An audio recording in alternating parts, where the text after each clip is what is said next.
Hello বন্ধুরা, আমি তোমাদের কাছে নতুন একটা রান্নার রেসিপি নিয়ে এসেছি। মুসুরির ডাল আর মুগের ডাল দুটো মিক্সড করে আমি করব। দেখো, এখানে আমি এক বাটি মুসুরির ডাল নিয়েছি, এতটা পরিমাণ দেখো মুগের ডাল নিয়েছি, শিম নিয়েছি, দেখো এখানে মূলোকে কেটে নিয়েছি, লাউ দেখো এইভাবে আমি কেটে নিয়েছি, চারটে দেখো টমেটো নিয়েছি, কেটে নিয়েছি পিস করে, এখানে ধনে পাতা আছে, শুকনো লঙ্কা আছে, সর্ষে আছে, পাঁচফোড়ন আছে, কাঁচা লঙ্কা দেখো চিড়ে রেখেছি, এখানে হলুদ আছে। এবার দেখো মুগের ডাল আর মুসুরির ডাল আমি একসাথে নিচ্ছি, নিয়ে জল দিয়ে ধুয়ে নেব। দেখো ডাল ধোয়া হয়ে গেছে, এবার আমি কুকারের মধ্যে দিয়ে দিচ্ছি।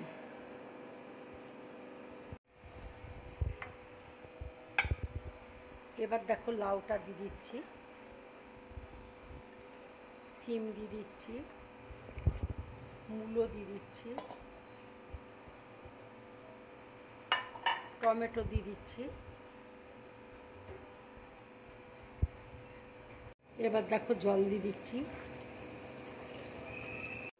এবার দেখো আন্দাজ মতো আমি নুন দিয়ে দিচ্ছি, হলুদ দিয়ে দিচ্ছি, দেখো আমি দুটো কাঁচা লঙ্কা দিয়ে দিলাম।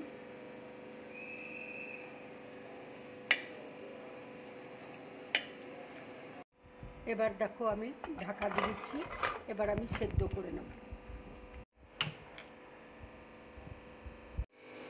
দেখো ডালটা হয়ে গেছে, এবার আমি কুকারটা খুলছি। দেখো খুব সুন্দর সেদ্ধ হয়েছে। এবার আমি একটা গামলার মধ্যে ঢেলে রাখছি ডালটা।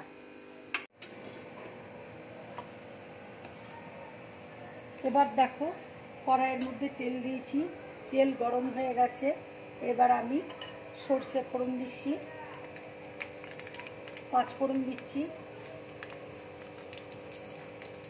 শুকনো লঙ্কা ফোড়ন দিচ্ছি,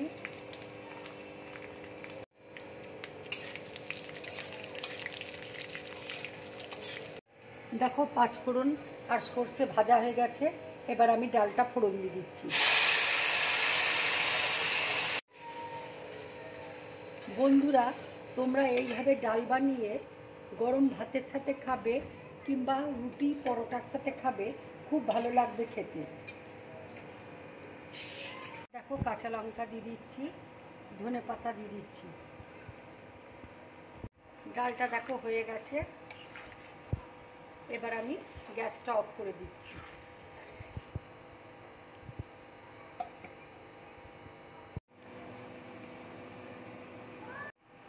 বন্ধুরা, এই ডালের রেসিপিটা তোমাদের যদি ভালো লাগে তাহলে লাইক করবে, শেয়ার করবে আর ড্রিম ব্লগ চ্যানেলটাকে সাবস্ক্রাইব করবে। নমস্কার।